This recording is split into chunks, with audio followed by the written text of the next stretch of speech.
Hi, everyone. Welcome to another episode of CS Cyber. I'm Chad. I'm Sean. And today we're continuing our House Bill 96 series, and we're talking about some resources for local governments that they can just use out there, right? So there's some from the state, there's some from federal resources.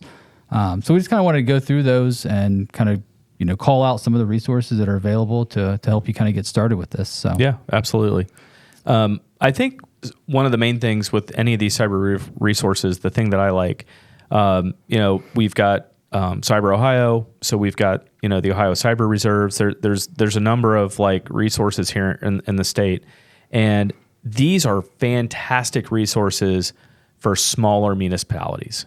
In my opinion, I really think that the time and effort of these resources should be dedicated to those smaller organizations, like your really small villages. Yeah.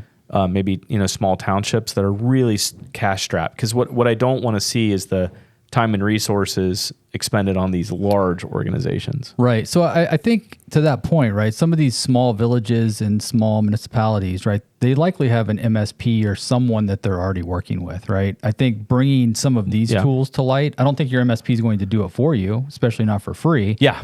But partnering with your MSP and using some of these resources could help you get down the road. Yeah, absolutely. I know the Cyber Ohio and Cyber Reserve folks personally. And I know a number of the members. As a matter of fact, a number of our employees are members of those organizations. So they're legit, and you should talk with them. Yeah, and we'll have I think we can put some links in the show notes to some of these resources if you want to go check it out. So Ohio Cybersecurity Center, OCC, Cyber Ohio, have some programs out there. The Ohio Cyber Reserves, that's really a volunteer force. Yep. I think if you go to Cyber Ohio, there's links to some other resources at the bottom of the page there. I think the Reserves was one of those. So yeah, I think the important thing to understand is those resources, whether federal or state, are not meant to supersede or overwrite the private sector. Right. They're not going to do it for you. And it's just my view of these tools. They're very limited. You got to figure them out. They're basic. Right. Yeah. They're very basic. You got to figure them out. In some cases, they're Excel spreadsheets. So, yeah. Got it. Yeah. So what's out there federally? CISA is still out there? It is out there. It's out there. Yeah. Just to bring everybody up to speed. I mean, obviously there's a lot going on politically. Surrounding some of this. Obviously we're in a shutdown, so not much is happening there. But some of these organizations are being looked at to see if there's duplication. When we start talking about, when we start talking about MSISAC, the Multi-State Information Sharing and Analysis Centers, at Center, there was some discussion that organization has been defunded. The board and private organizations, though, have decided that should stay intact. So they're looking at privately funding that, which I think is perfectly fine. I just think, with any of these organizations, there's an opportunity to look for duplication of effort. So, we can kind of streamline things more if there's less duplication. Makes the data better too, honestly. And CISA, as we were talking about before the show, does still exist. But I think, as any of these departments are being evaluated, there might be some opportunity to say, hey, let's kind of let the private sector do what they do very well. And, let's look at what we can do as a federal agency to either pick up where there's that gap and we need to do that, or we can support the private sector. Yeah, I think with any of these tools, to our point earlier, they are very basic and they're disjointed. So there's no tool out there that's going to put together your security program. Yeah. Not with the free tools, right? So, and very honestly, man, like that cyber hygiene scanning service that CISA has for free, even if you're a non-technical person, you're still going to need to forward that document to somebody to interpret it for you. Right. Like, what do I do with this, right? So it'd be like getting a free x-ray. Yeah. Like, thanks. But if it's not broken, then it must be okay. Right. I didn't see a bone protruding out of my skin. So yeah. Has anybody tried to read their MyChart? Like, oh yeah, all the time. I feed that into ChatGPT, and I'm like, am I good or am I right? Yeah, that's exactly what it is, so, right? I mean, I don't know what that stuff says. Yeah, but so partnering with your peers, right? Like that's something that we've done with the Go Cyber Collective and the SIG,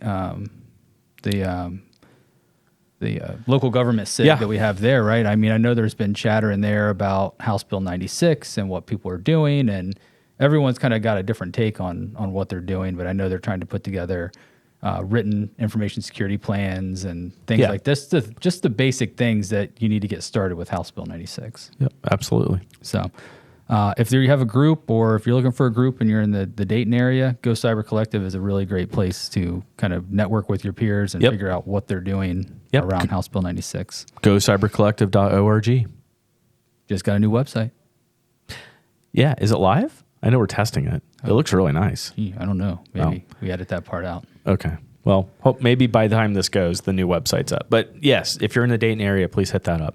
Right. So, and there's always people out there that just need turnkey solutions, right? So yeah, they don't have time to mess with all this. Right. And they just want it to kind of happen and be guided through the process. And we don't spend a lot of time on, the CS Cyber podcast talking about secure cyber products and services per se. It's not a sales pitch, but I did want to kind of talk about the program that we have that kind of guides municipalities through this process. Our Synomi platform really helps you kind of do a risk assessment and find out where the gaps are. It prioritizes tasks for you so that you can kind of, start working towards something versus just like, great, I have all these holes. Where do I start? Right. So it'll guide you through that path. We have just about every policy that you need in a templatized format to basically put your name on, customize a little bit, and you're good to go. And that program also includes pen testing as well. So we can do internal and external pen testing with that. So it really, really gets you pretty far down the path with, compliance with House Bill 96, at least to a defensible posture, right? I think with no funding for this, a lot of municipalities are just like, what can I do, right? Yeah. And I think once you identify some of those gaps and those holes, there's some things you can do for free. It doesn't cost anything to make your password links longer. It's just some communication, right? There's likely some products you'll need to buy. Budget for those, right? Yeah. And then just the policies and procedures. What I've found, at least working in the field, like people just don't know where to start, right? Like they don't know, like, what does this policy even need to have in it to be compliant with NIST or CIS or whatever framework I'm aligning to? And if I'm making like an access policy, like what does that even mean? Like what needs to be in an access policy versus a backup and recovery policy or a DR plan? Or can't my handbook just have everything that I want to tell people? Well, I guess it can. Yeah, I see that a lot, actually.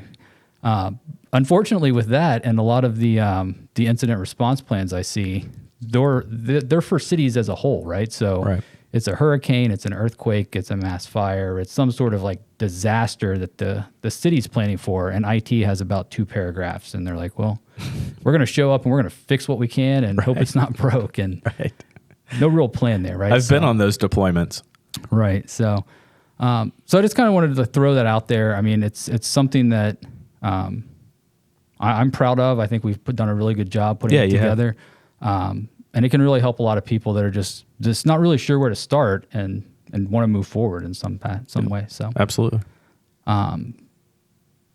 So what are some action steps? So what are some big takeaways from this? So I'd say make a list of some free or low cost resources, right? We're going to have these in the show notes. So you'll have some links there. Take a look out there and see if it's something that you can use and if it's something you want to do. If it is, start kind of gathering your tool set and kind of formulating a plan and moving the thing forward. I think January 1st is... Yeah, let's do January 1st for everybody, but... I forget. It was like a couple outliers. Yeah, there was a couple outliers. I think it was like townships and like school districts and stuff, I think, have some time. Yeah. If you go out there and you're looking at these resources and you're like, okay, these are not for me, I need some help, give us a call. I mean, we can, if you just want some advice, we can kind of guide you down that path. If you want to go into our solution, happy to have that discussion with you too. But all in all, time's a ticking. So all right, doing nothing's not really an option. Yeah, that's true. So that concludes this episode 10, which is the next one coming. We'll talk about a culture in cybersecurity and why that's important. Right, not just check boxes. So all right, sounds good. We'll see you next time. Yep, see you next time.